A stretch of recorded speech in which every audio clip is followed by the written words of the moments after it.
Welcome to Session 4. In this session, we will look at how to develop, facilitate, and monitor a disciplinary policy, process, and procedures. A disciplinary policy and procedures adhere to legislation requirements. The purpose of a disciplinary procedure is to encourage and keep the standards of conduct and ensure consistent and fair treatment for everyone, and should allow the employer to find an informal resolution where necessary, or allow a formal proceedings if the circumstances call for the disciplinary action. Disciplinary action refers to demotion, reallocation of duties, suspension without pay, probation, and other things.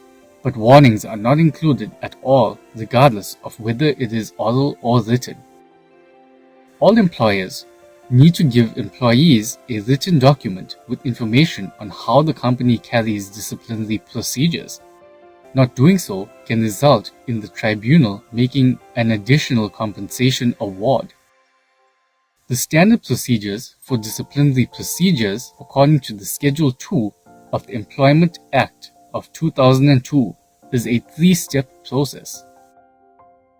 In the first step, the employer will write a statement for the grounds of action which lead to the need for disciplinary action to be taken against the employee.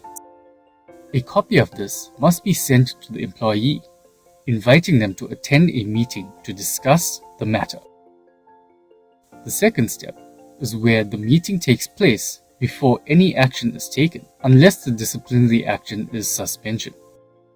A meeting cannot take place unless the employer has told the employee the grounds for making the allegations in the statement of grounds, and is given enough time to think of how to respond to the information received.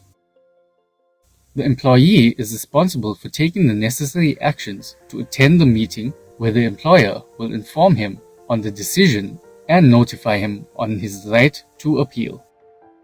The last step is an appeal, that is, if the employee wishes to do so.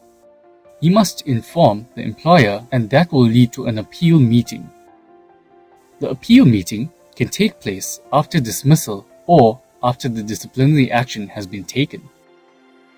There is an alternative procedure which is called the modified procedure, and it is a 2-step process, which is a statement of grounds for action and appeal.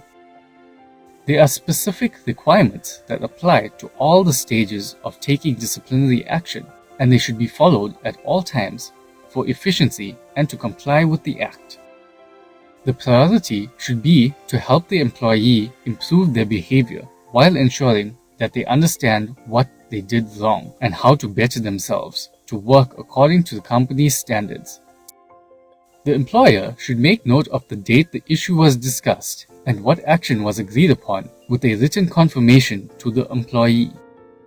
The disciplinary policy should explain the possible outcomes and sanctions possible at the end of the disciplinary investigation.